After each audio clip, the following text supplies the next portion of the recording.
How's it going, guys? My name is LongBarrel and welcome to a Q&A video. A few days ago I asked you guys to leave me some questions for this Q&A video, and you guys did. You guys left some interesting questions, so I'm going to answer them. Because this day is kind of boring, I decided to kind of include just the Q&A without the vlogging part. So I'm sorry guys for all of you guys expecting a vlog, but today we're going to be doing just a Q&A. So for the first question, Todd Jim Jones asked me, how did you grow your YouTube channel? Well, I actually first started by uploading Road to Knife series, and that kind of just blew my channel up, and I started growing it and growing it slowly but surely. I was up at 90,000 subscribers, and to be honest, I don't really know how fast I grew. Like, it's still surreal to me knowing that I have this many subscribers. For the second question, Huff CSGO asked me, where are you from and where you live? I'm actually from Kazakhstan originally. I moved to Canada when I was 8 years old, and right now I'm currently living in Canada in Vancouver.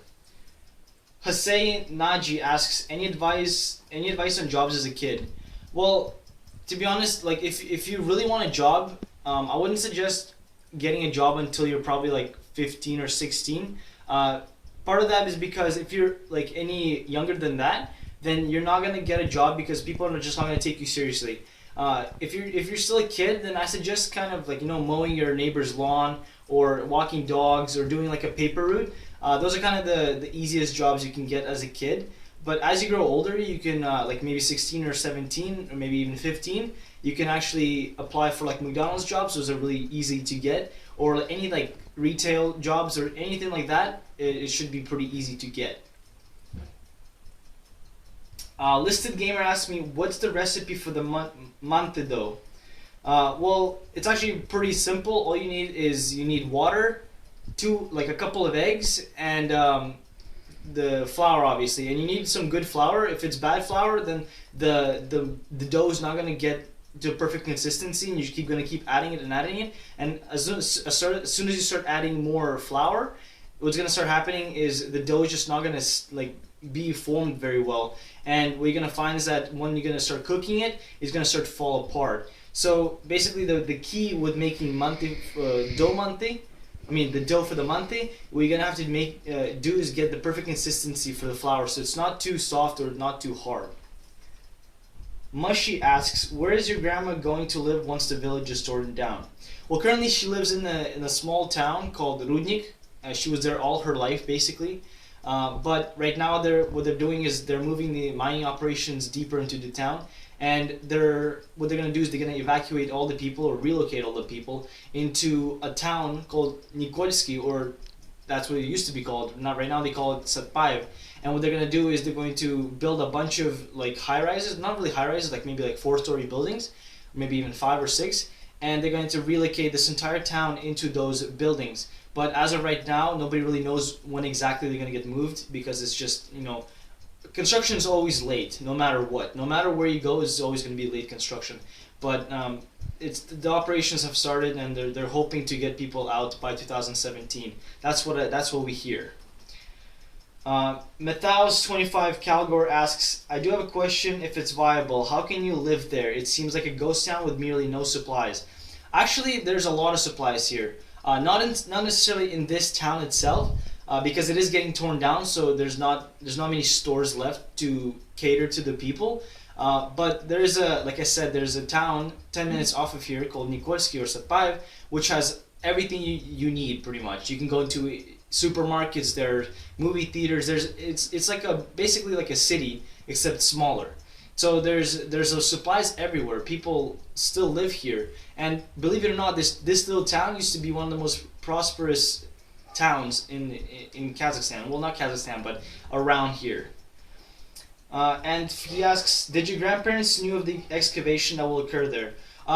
Probably nobody could have predicted that they were going to move it deeper into town, or that this town is going to get destroyed.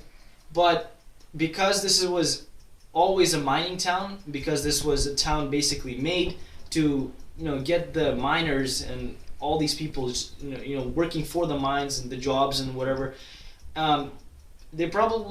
some people probably could have predicted, some people probably knew that this was going to happen eventually, that the mining would have gotten deeper and deeper, because obviously if they found something here in this town that is worth removing all the people and moving everything, then it's probably very liable to do that. So I guess some people probably knew. My grandparents probably didn't, but some people did. Or simply he asks, or simply they have these kinds of supplies every time. I'm not really sure where in the context where you're asking, but like I said, yeah, this town was always very prosperous, and there's a lot of supplies and a lot of people working here, so there was never a problem with the supplies. Christina asks, have you ever been in Croatia? If you haven't, will you come?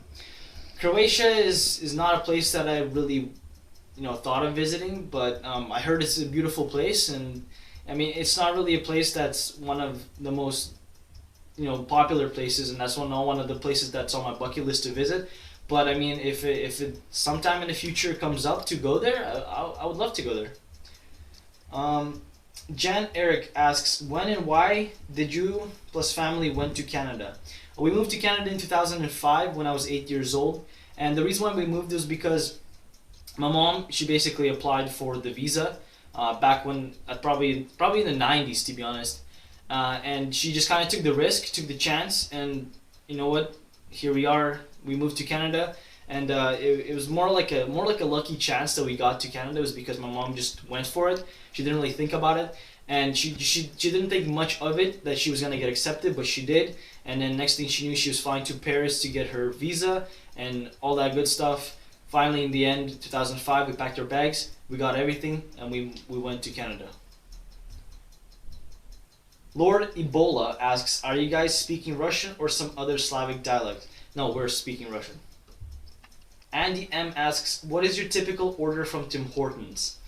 I don't really buy Tim Hortons too often, but if I do go, I'd probably just get like a medium ice cap. Ice cap are the best. Like I don't drink coffee from these coffee shops, to be honest, because I'm not really a big fan of coffee. I just kind of like have some instant coffee in the morning. That's pretty much my daily caffeine intake. But a nice ice cap and like maybe some Tim Horton donuts. That's pretty much it. Andres Martinez asks, do you or have you played any sports? I've been playing hockey since I was pretty much in grade 3. Just kind of ball hockey and just kind of playing with my friends and stuff. But I started playing ice hockey since grade 8 when I was I believe around 12 years old. And then I just recently stopped playing because I went past grade 12. And after grade 12 you have to play juvenile, and I decided not to play juvenile just because I kind of went on with my life, and I did coaching for last season basically, but I didn't play juveniles because it's not as fun anymore, because when you're a kid you still get to have fun with all your friends, but as more of your friends drop out from hockey, it's just not as fun, and there's not a big reason for me to be going back into hockey. Zacharias Contagianis asks, do you think you will start a new trading series in the near future? Guys, to be honest, I've been getting this question a lot, that that people asking me to start trading again, and to be honest, I don't think trading is something that I'm going to come back to. A lot of you guys have to realize that I've been away from trading for way too long, and to be honest, I'm just moving towards the direction of more tips and tricks in CSGO instead of trading. And I know a lot of you guys are still holding on to the fact that I will bring trading back, but I just don't see that opportunity to come up again, to be honest, because trading is just, it's not becoming real anymore. Everybody is just after the money, and everybody just wants profit and profit and profit, that when you trade, it's just not as fun anymore. And I realized that after I got my Dragon Lore and everybody started duping, and the Dragon Lore prices started going down, and I got demotivated after that, and I decided to focus on myself, my YouTube, and CSGO itself instead of the trading portion of it. And so to answer your question, no, I will not be doing trading anymore. And for the last question, Urian Yuka, I hope I said that right. Do you want to visit Turkey, and what do you think about Turkey? Funny question. Well, funny story. Actually, my mom went to Turkey, I think, maybe a year ago? 2 years ago? 3 years ago? 4 years ago? In the fall. Last year? Yeah. Yeah, she went last year. it wasn't like a long trip. It was actually just kind of like she passed through Turkey, I believe. But she said that she really loved it, and there's so many like similar foods that we find in Kazakhstan, in Turkey. And a lot of you guys have been leaving comments that people are saying like hi from Turkey, and like that you guys have shashlik in Turkey. You guys have like all these cool foods in Turkey that we can find in Kazakhstan. And there's so many things that I can relate to from Turkey and Kazakhstan that I didn't realize that before. That now that I kind of have formed a different opinion about Turkey, that yes, I would actually like to visit Turkey someday, because Turkey sounds really, really fun, especially about the food. I'm not sure about the people, and I'm not sure about the conflicts and stuff over there, but I would really love to visit the Black Sea, and I would really love to kind of, explore the culture a bit, eat the food, and just kind of be in the country. Yeah, like that's one of the places that I would love to visit someday. That'll be all, guys, for the Q&A. I hope that some of these questions and some of these answers were satisfying and entertaining to watch. Again, sorry about the short days in the past few days, because we just hadn't had anything to do, to be honest. So we've been kind of just chilling at home, watching TV shows and stuff. So there's not much that's been happening lately.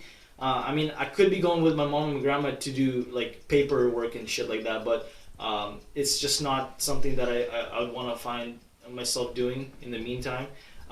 But there's still a lot of good things that we're going to be doing towards the end of the week.